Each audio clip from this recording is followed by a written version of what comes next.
नमस्कार दोस्तों। और कैसे हैं आप सब? बहुत दिन बाद वीडियो लेके आया मैं। बीच में बहुत लंबा गैप हो गया था। मेरा नाम राहुल सिद्धांत है। आप में से बहुत लोग मुझे जानते होंगे। मेरा अपने खुद के नाम से एक यूट्यूब चैनल मैंने बनाया था और उसमें मेरा फर्स्ट वीडियो था reality reality of the life of a stenographer, जिसमें लाखों के ऊपर 3-4 लाख के ऊपर तो व्यूज़ है। 11,000 उसमें लाइक्स है और इतना ज़्यादा उस वीडियो को एप्रिसिएशन मिला था। उसके बाद से मैं अपना जो सिखाने का जो जर्नी है या वीडियो बनाने का जो जर्नी है वो मैंने स्टार्ट किया था। बीच में बहुत लंबा एक गैप हो गया था। मैं पिटमैन का इंग्लिश शॉर्ट हैंड का एक्सरसाइज चैप्टर्स में करवा रहा था और उसमें भी उसके बाद भी थोड़ा गैप गैप में वीडियो आने लगा। और जो है आपको पता है मेरा थोड़ा फैमिली भी एक्सटेंशन हो गया। उसके बाद जो है छोटा बच्चा और नौकरी और सब कुछ संभाल के वीडियो बनाना थोड़ा दिक्कत हो गया।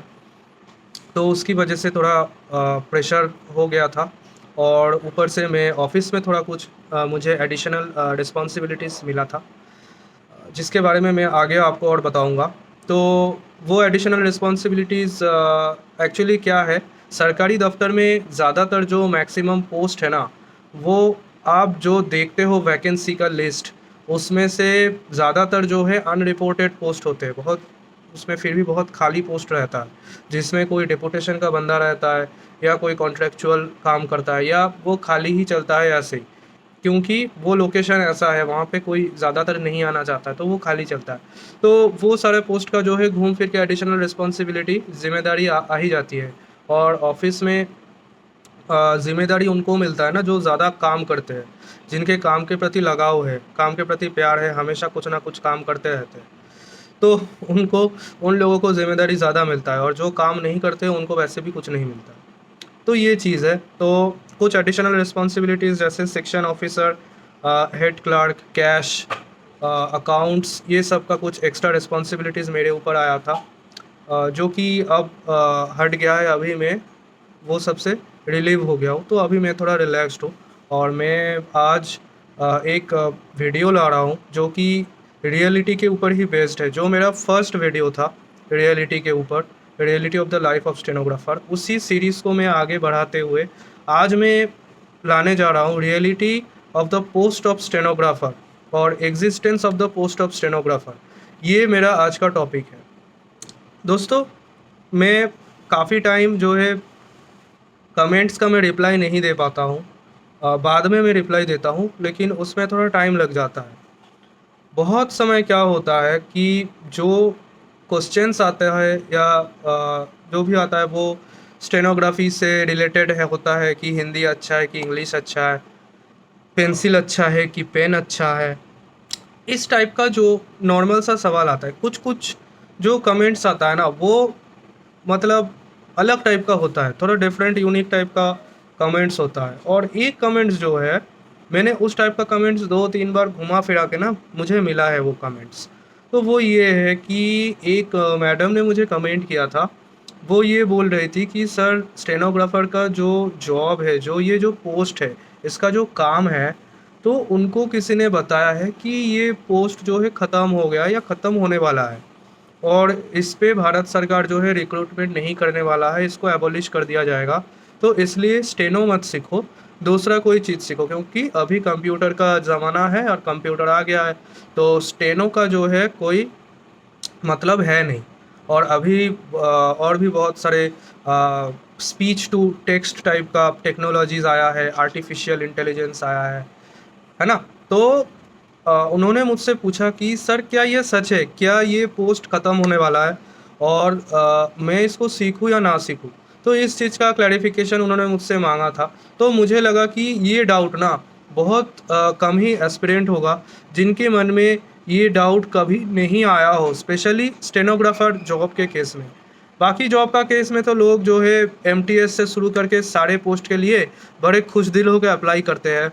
लेकिन स्टेनोग्राफ़र का जो जॉब होता है, स्टेनोग्राफ़ी का जब एग्ज़ाम होता है ना, उसमें मैंने ज़्यादातर कैंडिडेट्स या तो दूसरे वाले कैंडिडेट्स होते हैं जिनको दूसरा एग्ज़ाम देना था। कुछ कैंडिडेट्स ऐसे हैं जिनको दूसरा कहीं नहीं लग रहा है, तो वो जो है मजबूरी में इस लाइन में आ गए। और तीसरा इस टाइप का कैंडिडेट्स है जिनको बस रिटेन एक्सपीरियंस करना होता है, एसएससी का पेपर कैसे सेट होता है, एसएससी का इंग्लिश कैसा होता है ना, वो अपने ऊपर अप्लाई करके वो एक मॉक देना चाहते हैं, मॉक सो कॉल्ड एक मॉक देना चाहते हैं, ठीक है ना, 100 रुपया का मॉक। तो ये जो चीज़ है ना, ये मुझे पता नहीं कब से ये हो रहा है, लेकिन मैं पिछले लगभग मैं 10 साल से मैं ही देख रहा हूँ कि पिछले 10 साल से रेगुलर भारत सरकार स्टेनोग्राफी पोस्ट में रिक्रूटमेंट कर रही है। स्टेनोग्राफर्स का नियुक्ति हो रहा है हर साल।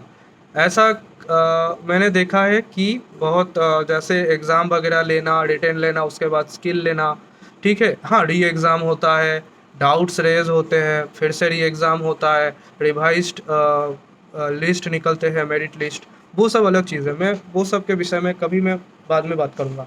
लेकिन स्टेनो का जो पेपर जो कैंडिडेट्स या अभ्यर्थी जब देने जाते हैं ना, उनको हमेशा से डीमोटिवेट किया जाता है बहुत ज़्यादा। ये क्यों किया जाता है, क्या इसके पीछे वजह है, ये मुझे मेरे मेरे मेरे पास ये क्लियर नहीं है, ना ही मुझे ये चीज़ जानने का कोई इंटरेस्ट है, ठीक है, ये मेरा कंसर्न है ही नहीं।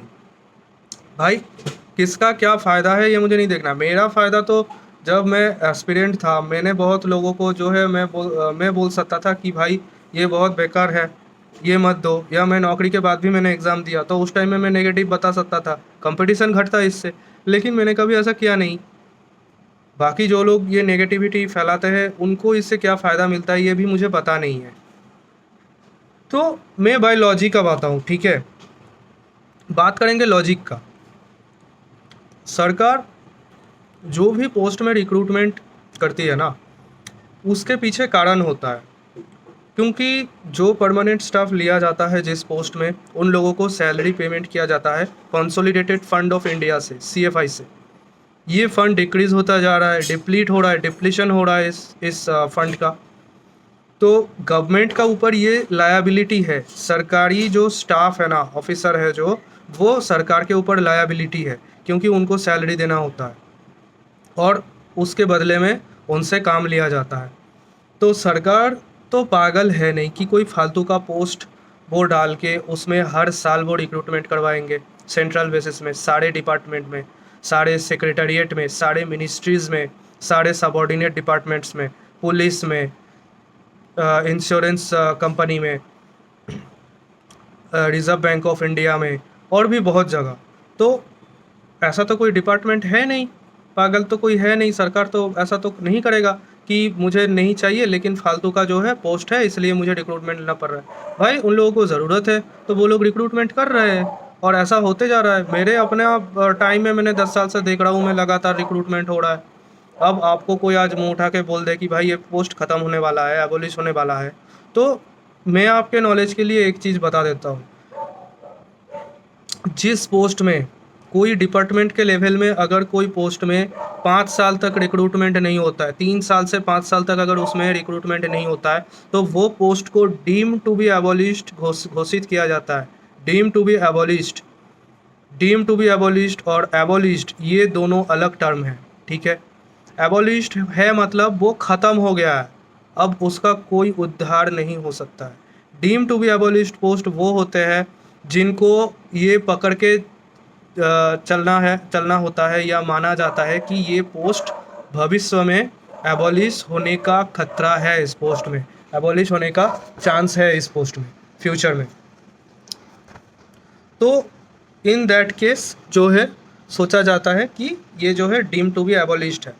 अब कुछ जगह ऐसा होता है जो एबॉलिश का बात हो रहा है ना, अगर कोई पोस्ट में हर साल रिक्रूटमेंट होता है तो उसको एबॉलिश होने में, जब से रिक्रूटमेंट स्टॉप होगा तब से 10 साल का टाइम लगेगा उस पोस्ट को एबॉलिश होने में। आप अगर आज तैयारी करोगे, आप तो अगले 1 साल में 2 साल में आपको नौकरी लेना ही है, आपका नौकरी लगना ही है। 3 साल होगा, 4 साल होगा, मैक्सिमम कितना साल आप ट्राई करोगे, आपका एज कितना साल अलाउ करेगा ट्राई करने के लिए? 4 साल, 5 साल मैक्सिमम, 6 साल मैक्सिमम, उससे ज़्यादा तो नहीं। रिक्रूटमेंट स्टॉप होने के बाद से 10 साल लगता है गवर्नमेंट लेवल में कोई पोस्ट को एबॉलिश करने में, पूरा बंद करने में।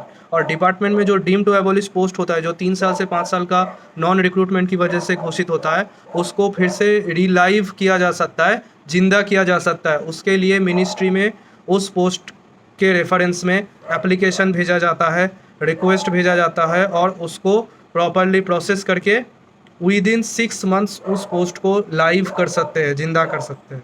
तो ये डीम टू बी एबॉलिश तो बहुत दूर की बात है। एबॉलिश पोस्ट तो भाई मतलब आप भूल ही जाओ। रेलवे का बहुत सारा पोस्ट जो है 4-5 साल पहले ना बहुत सारा रेलवे का पोस्ट एबॉलिश हो गया था, ठीक है।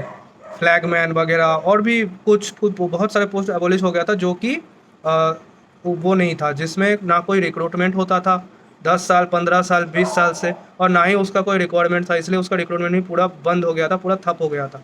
तो रेलवे वो सारे पोस्ट को एबॉलिश कर दिया। लेकिन स्टेनोग्राफी में अभी भी हर साल इंक्लूडिंग दिस ईयर रिक्रूटमेंट चल रहा है, ठीक है। एबॉलिश का तो ये हो गया लॉजिक वाली बात, ये मैंने आपको बता दिया। दूसरा मैं आपको फ्यूचर का एक पर्सपेक्टिव मैं आपको देता हूँ। अभी आप कहोगे मॉडर्न टेक्नोलॉजी आ गया है sir, speech to write system आ गया है, जो हम वर्बली बोल रहे हैं वो ऑटोमेटिक मोबाइल में आर्टिफिशियल इंटेलिजेंस उसको राइटिंग में ले रहा है। आप एक चीज़ बताओ, इसका क्या गारंटी है जो ये स्पीच टू राइट वाला जो सिस्टम है ना, इसमें एरर अभी बहुत आता है, ठीक है। अभी इसके ऊपर रिसर्च का बहुत ज़रूरत है, परफेक्शन इसमें है नहीं। दूसरी बात ये है, ज़्यादातर स्टेनोग्राफर्स का जो काम होता है ना, वो जो रिकॉर्ड करते हैं, जो डिक्टेशन लेते हैं, उसको हूबहू कॉपी नहीं करना होता है। वहाँ से जिस्ट लेके जो आपका रिक्वायरमेंट है, ऑफिसर आपके पास से जिस तरह का वो टेक्स्ट मांग रहा है, या जिस तरीके का कोई रिप्लाई मांग रहा है, जिस तरीके का मिनट्स मांग रहा है मीटिंग का, उस हिसाब से आपको उसको मॉड्यूलेट करके, मॉडिफाई करके, तोड़ मरोड़ के, जोड़ के, घटा के, बना के उनको परोसना होता है, उनके पास प्रेजेंट करना होता है। तो ये हो गई वो वाली चीज़, क्योंकि इसमें ह्यूमन इंटेलिजेंस आपका ज़रूरत है ही। आपको इसमें अपना माथा लगाना ही पड़ेगा, क्योंकि मशीन ये चीज़ खुद से नहीं कर सकता आपके रिक्वायरमेंट के हिसाब से। अब आप बोलोगे सर चैट जीपीटी आ गया है, आप जैसे आप बोल रहे हो चैट जीपीटी वैसा आपको बना के दे रहा है। चैट जीपीटी को आप जो बोलोगे वो बना के दे देगा। लेकिन भैया ये भी तो सच है, ये भी बताओ कि चैट जीपीटी और बाकी जो एआई वो परफेक्ट होके, सब कुछ होके, जब तक पूरा प्रोसेस में जनरलाइज होगा, जब तक ये सिस्टम में पूरी तरीके से आ जाएगा, तब तक गवर्नमेंट जॉब का ग्रुप ए पोस्ट तक में खतरा आ सकता है। ग्रुप बी और ग्रुप सी तो मैंने छोड़ ही दिया, मैंने पकड़ ही लिया, सारे ग्रुप भी ख़त्म हो जाएंगे, सारे ग्रुप सी ख़त्म हो जाएंगे। सिर्फ ग्रुप ए रहेगा एग्जीक्यूटिव, उसमें भी बहुत ज़्यादा कटिंग होगा, बहुत ज़्यादा उसका स्ट्रेंथ में भी कटिंग होगा, क्योंकि मशीन जब जॉब खाने लगती है ना, उस मशीन को चलाने के लिए जो आदमी चाहिए, उस आदमी का रिक्रूटमेंट होना स्टार्ट हो जाता है। क्योंकि मशीन खुद से तो नहीं चलेगी, मशीन को चलाना पड़ेगा। हमेशा से ये होता आ रहा है। जब हम लोग मतलब मेरे जन्म से पहले का जब कंप्यूटर पहली बार आया था, उस टाइम बहुत ज़्यादा विरोध हुआ था कि लोगों का जो है काम, नौकरी ख़त्म हो जाएगा, पोस्ट ख़त्म हो जाएगा। तो देखिए चेंज तो हुआ है कंप्यूटर आने के बाद से, लेकिन कंप्यूटर के ऊपर बहुत सारा स्किल्ड कोर्सेज निकल गया है। कंप्यूटर चलाने वाला आदमी स्किल्ड चाहिए, मशीन को चलाने वाला आदमी हमेशा से चाहिए होता है। तो उस टाइम में ऐसा चेंज आया। इस टाइम में जब तक ये चेंज आएगा, तो ये आते आते अभी 100 साल टाइम लगेगा इसमें। और ऐसा नहीं कि सिर्फ स्टेनोग्राफर्स ख़त्म हो जाएंगे भाई, बाहर जब आता है ना, सबको धोखे लेके चला जाता है। ये चीज़ दिमाग में हमेशा रखना है। जो लोग आज बड़ी बड़ी बातें कर रहे हैं ना, ये तो बेकार है, पोस्ट बेकार है, ये है, भाई डीमोटिवेट तो बंदे को आप करो ही मत, है। आप आईएएस नहीं बन सकते हो, आईपीएस नहीं बन सकते हो, कम से कम उसको स्टेनोग्राफर तो बनने दो। किस चीज़ में ये, किस लेवल में ये कम है, क्या है। बहुत लोग बोलते हैं कि भाई चाय लाने बोलते हैं, खाना लाने बोलते हैं, समोसा लाने बोलते हैं। एमटीएस पोस्ट का नाम सुना है? सुना है नाम एमटीएस पोस्ट का? एमटीएस पोस्ट में कितने लाख लोग अप्लाई करते हैं, कितने लोग उसमें नौकरी करते हैं? बड़े बड़े graduate, BSc, MSc, BCom, MCom, BA, MA, BTech, MTech सब नौकरी कर रहा है। पीएचडी अप्लाई करते हैं एमटीएस में। एमटीएस का एग्ज़ाम निकालना बहुत टफ होता है, पता है आपको? कौन सा लेवल का है वो पोस्ट पता है? लेवल 1 से शुरू होता है। सरकारी नौकरी का शुरू वाला गेट है एमटीएस। उसमें ना कोई प्रमोशन है ना कुछ है, लेकिन भाई इस हद तक जॉबलेसनेस है कि लोग उसमें बहुत अप्लाई करते हैं और काम भी वो कर रहे हैं लोग। तो क्या दिक्कत है, आप ये बताओ, आपके पास नौकरी है, आप काम कर रहे हो, ये काफ़ी नहीं है? आपको आईएएस आईपीएस ही बनना है। आईएएस आईपीएस का क्या चल रहा है, देखा है कभी? भाई मैंने देखा है बहुत करीब से। मैं अभी भी आईपीएस का ही पीए हूँ। मुझे पता है क्या होता है ज़िंदगी। हर कोई नहीं झेल सकता भाई, हर कोई नहीं कर सकता वो चीज़। मैं किसी को डिमोटिवेट नहीं करता हूँ, ना ही मैं यूपीएससी का मैं बुराई कर रहा हूँ। भाई मैं ये बता रहा हूँ, यूपीएससी का लेवल बहुत अलग है यार। वो कॉन्स्टिट्यूशनल बॉडी है, उसका एग्ज़ाम लेने का तरीका, उसका इंटरव्यू, उसका काम 24 घंटा 24/7 काम होता है। एक ग्रुप है गेजेटेड ऑफिसर का 24/7 काम होता है। पता है छुट्टी कितनी मुश्किल से मिलती है? छुट्टी मिलता ही नहीं है। मेरा सर बोलते हैं कि मेरा ईएल सीएल मैंने ज़िंदगी में कब लिया था आखिरी बार मुझे याद नहीं है, कभी भी नहीं लिया भाई। ना एलटीसी ना कुछ, जितना भी गवर्नमेंट फैसिलिटी है, सेंट्रल गवर्नमेंट जो फैसिलिटी दे के रखा है ना, वो ये आईपीएस के लिए लागू ही नहीं होता है। भाई उनका छुट्टी तो नहीं होता है, छुट्टी सैंक्शन ही तो नहीं होता है। इमरजेंसी कुछ हो गया, सीनियर को बता के चले जाओ, तुरंत करके फ्लाइट से तुरंत आ जाओ, आके फिर से काम करो। ये ज़िंदगी होता है। ऐसा नहीं है घर में आएंगे आराम से बच्चे के साथ खेलेंगे, बीबी के साथ गपशप लगाएंगे, टीवी देखेंगे, मैच देखेंगे, गेम देखेंगे, घूमने जाएंगे, टहलेंगे। ये सब भूल जाओ। तो वो अलग है, वो हर कोई नहीं बन सकता है। जो नहीं बन सकता है वो उसका पीए तो बन सकता है, उसमें क्या दिक्कत है? एक सीनियर आईएएस आईपीएस डिप्लोमेट का पीए का बहुत रुतबा होता है, बहुत रेस्पेक्ट होता है। ये चीज़ जो आप सेक्रेटरी कहते हो, ये जो सेक्रेटरी वाला पोस्ट है, जो आईएएस आईपीएस सेक्रेटरी बनते हैं मिनिस्टर का, ये सेक्रेटरी का ये भी तो हम लोग जो कर रहे हैं ये भी सेक्रेटरी ही है, सेक्रेटरियल वर्क ही कर रहे हैं हम लोग। यही जॉब होता है स्टेनोग्राफर का। अनाप शनाप का इधर उधर की बातों में कान मत दिया कीजिए। जो रियलिटी है स्टेनोग्राफर पोस्ट का, वो मैंने आपको जो है आपके साथ साझा कर दिया, यही रियलिटी है। मैं नौकरी कर रहा हूँ, काफ़ी साल हो गया है, ऐसा नहीं मैं कल का लड़का हूँ। तो आप मेरी बात में 100% भरोसा कर सकते हो। हाँ, ये अलग बात है कि आपको अगर कोई फोर्स किया जाए या कुछ बताया जाए कि आप ये करो, वो काम करने के लिए अगर आप कंफर्टेबल नहीं हो, तो you are always free to express your views, express your concerns. आप उनके सीनियर को दीजिए, एप्लीकेशन दीजिए, अपील कीजिए, लिखिए, बताइए वर्बली उनको कि सर मैं इस चीज़ में कंफर्टेबल नहीं हूँ। बात होगा, आप सरकारी आदमी हो, सरकारी स्टाफ हो, तो आपको कोई ज़बरदस्ती नहीं कर सकता है। ये चीज़ आप समझो। गवर्नमेंट ऑफ इंडिया ने आपको रिक्रूट किया है ना, आपके साथ ज़बरदस्ती करने के लिए नहीं, प्यार से काम करवाने के लिए रिक्रूट किया है। तो ये दिमाग में आप रखो, कॉन्फिडेंट रहो। स्टेनोग्राफी पोस्ट कहीं नहीं जा रहा है, स्टेनोग्राफी पोस्ट यहीं पे है, स्टेनोग्राफी का आर्ट यहीं पे है। सरकारी नौकरी जब तक है, स्टेनोग्राफर्स तब तक होंगे। सरकारी अफसर जब तक रहेगा, ब्यूरोक्रेसी जब तक रहेगा, स्टेनोग्राफर्स तब तक रहेंगे। पार्लियामेंट में भी रहेंगे, मिनिस्ट्री में रहेंगे, सबऑर्डिनेट डिपार्टमेंट में भी रहेंगे। ठीक है ना? तो ये बात का पुष्टि मैंने आपको कर दिया। और आप जो है ना अपने तैयारी में ध्यान दीजिए। ये सब ये वो बोल रहा है, वो ये बोल रहा है, ये सब बहाना मत दीजिए, ये एक्सक्यूजेज होते हैं। अगर आपका खुद का इरादा चट्टान जैसा नहीं होगा ना, उसको धक्का देना या उसको पिघलना बहुत ज़्यादा इजी होता है।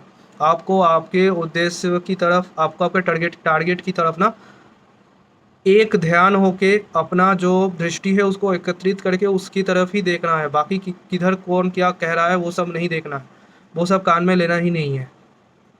तो ये चीज़ हो गया। तो स्टेनोग्राफर पोस्ट का मैं आशा करता हूँ डाउट क्लियर हो गया होगा। जब ये ख़त्म होना होगा तो तब सब कुछ ही ख़त्म ही हो जाएगा। और सरकारी नौकरी लोग बहुत बोलते हैं ये नहीं रहेगा, वो नहीं, भाई सरकारी नौकरी जो है बढ़ते ही जा रहा है। आप आसपास का पड़ोसी देश देख लो, बांग्लादेश देख लो, वहाँ किस लेवल का प्रोटेस्ट चल रहा है। आप वो देख लो, चाइना देख लो, आप यूएस देख लो, सब जगह सरकारी नौकरी का वाहवाही हो रही है। जिनको नहीं मिलता है ना उनको अंगूर खट्टे लगते हैं, वो अलग। मैं ये नहीं बोल रहा हूँ कि प्राइवेट खराब, भाई जो जो काम कर रहा है ना वो उसके लिए अच्छा है, वो काम करो। लेकिन आप दूसरे जॉब को गाली मत दो, दूसरे पोस्ट को बेकार मत बोलो, ये मेरा मानना है। कोई भी पोस्ट बेकार नहीं होता है। जो एमटीएस भाई मेरे ऑफिस में काम करते हैं ना, उनको हम सब बहुत रेस्पेक्ट करते हैं, बहुत प्यार से, ऑफिसर्स भी बहुत प्यार से बात करते हैं उनसे। ऐसा कोई वो नहीं है, वो भी एक गवर्नमेंट परमानेंट स्टाफ है वो। ठीक है, चलिए ध्यान से पढ़ते रहिए और अपने आप को मोटिवेटेड रखिए।